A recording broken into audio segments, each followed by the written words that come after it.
खुलुमबाय गोजोन फुंबिलि बयनिसिमबो नोंथांमोनखौ आंनि चेनेलाव गासैखौबो बरायनाय बावहरग्रोनाय थाबाय आसा खालामो नोंथांमोना खौरांखौ नायनानै मोजां मोनगोन।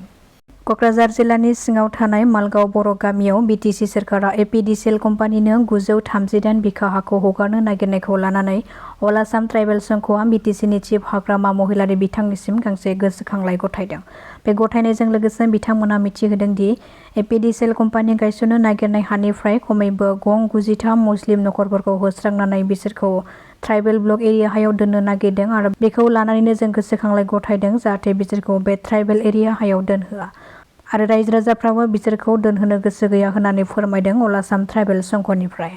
आथिखालाव जोंनि बर' लाइमोनफ्राबो साफा सानै गोजौ सोलोंथाइ लानो थाखाय खाबु मोनो, नाथाय दुखुनांथाव खायसे बर'नि फिसाफ्रा फरायनो गोसो थाब्लाबो गोसोनि लुबैनायखौ गोरिब नखरनि सुबुंफोरनि बिमा बिफाफ्रा रां होनो हायैनि आंखालाव थाबथानानै गावनि सिमांखौ सिफायफिननांगौ जायो।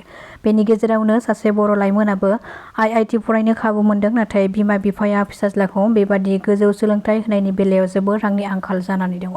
बिमा बिफाफ्रा मिथिहोनाय बादिब्ला फिसाज्लाया IIT हायद्राबादाव BTR केमिकेल फरायहैनो गोसो, नाथाय फिसाज्लाखौ मुं थिसननो दायो गोबां रांनि आंखाल जादों। फरायसा कुणाल बर'आ दायो BTR केमिकेल फरायनो थाखायबो एन्ट्रेन्स आनजादबो उथ्रिसारबाय आरो मुं थिसननो थाखायबो IIT हायद्राबादाव मासिबो मोननो हाबाय। बेखायनो राहा गोथे जानाय बिमा बिफाया फिसाज्लानि फरायनो गोसो जानायखौ सुफुंनो थाखाय दानि बिटिसि सोरखारनि चिफ हाग्रामा महिलारि बिथांखौ खावलायदों जाहाथे फिसाज्लानि मुंखौ थिसननानै होयो। श्रीभूमिनि रामकृष्ण नगर पुलिस हान्जानि मोनसे गेदेर जाफुंसारनाय। पुलिसा सिग्रोमनाय समाव मिजोरामनिफ्राय लाबोबाय थानाय समाव श्रीभूमियाव खमैबो 8 कौटि रांनि याबा टेब्लेटफोरखौ हमनो हादों।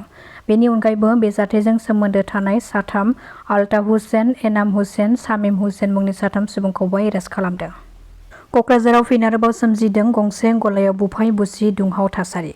खौरां मोननाय बादिब्ला बे गलानि बिगोमाया गलायाव लाखिनाय आइजोफोर एबा आइजोफोरनि स्टाफनि हान्जाखौ आइजोफोरनि मोदोमाव दांनानै गाज्रि मुगैथाव एबा सेक्सुवेलि हेरेसमेन्ट खालामनायनि अजदखौ होदों अनागार खालामजानाय बर' आइजोआ। खामानि मावनो लाखिनायनि मुङाव बेबादि आइजोफोरनि सायाव गाज्रि बा मुगैथाव आखु बाहायनायखौ लानानै एबसु आरो जायगानि सुबुंफ्रा बे अजद दैखांजानाय गलायाव हाबनानै रागा जोंखांनानै गलायाव थानाय माखासे गस्ला आरो बायदिसिना मुवा बेसादफोरखौ बुफाय बुसि खालामनानै गारहरदों। सुलुंनिफ्राय मिथिनो हानाय बादिब्ला बे गला बिगोमानि मुङा अमृतम राष्ट्रगि आरो बिखौ जोंनि जायगानि नङा, बिखौ राजस्थाननि होननानै मिथिहोदों। बेबादि गाज्रि मुगैथाव खामानि मावनायनि हेंथायै दायो गलादारि बिगोमाखौ थानायाव एजाहारबो होनाय जाबाय होननानै खौरां मोननाय जादों। कक्राझारनि खोदोमथलायाव थानाय लिटल सरजनी नगर गलायाव जादों बे मुगैथाव जाथाया।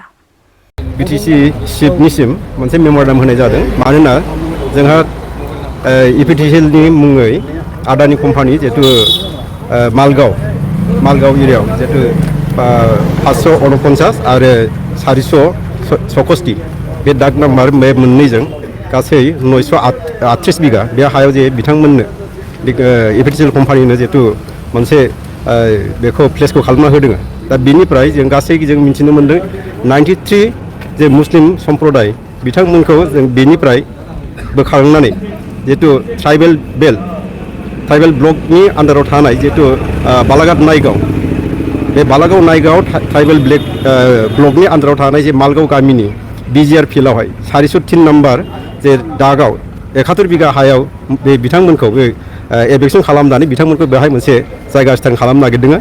दा बिनि सायाव जोङो बिनि एगेन्स्टै जाहाथे बिथांमोनखौ बेहाय दोननो मोना, बे हिसाबै जोङो जोंनि ट्राइबेल संघ क'क्राझार जिल्ला ट्राइबेल संघनिफ्राय जोङो सिनिसिम दिनै मेम'रेन्डाम होदों। मानोना 1886 सन 1882 मायथाइनि बे समाव मोनसे एक्ट बानायलांदों जे आसाम लेन्ड रेगुलेसन एक्ट हिसाबै खुनु BTR फिल्डआवहाय खुनु मानसिफोरखौ जोङो बेहाय मोनसे बसबास खालामनो दोननाय बा मोनसे भारा हिसाबै दोननाय बा बेखौ एलटमेन्ट खालामना होनो हानाय बेबायदि मोनसे आयेनाव गैखाया। बे हिसाबै बेवहाय जे 403 नाम्बार दागाव जिहेतु मालगाव बे रेभिनिउ आन्दाराव थानाय बे ट्राइबेल ब्लकनि आन्दाराव थानाय बे हायाव जे दिनै बिथांमोनखौ दोनफैनो नागिरदों। दा बिनि सायाव जोङो प्रतिबाद खालामदों आरो बेखौनो जोङो दिनैहाय गभर्नमेन्टनो मोनसे गोसोखां मोनसे मेम'रेन्डाम गथायनाय जादों जाहाथे बिथांमोनहा गभर्नमेन्टआ जाहाथे बेखौ आयेननि नोजोरजों जाहाथे बे जिनिसखौ बोखांनानै गुबुन जायगायाव दोनहैयो।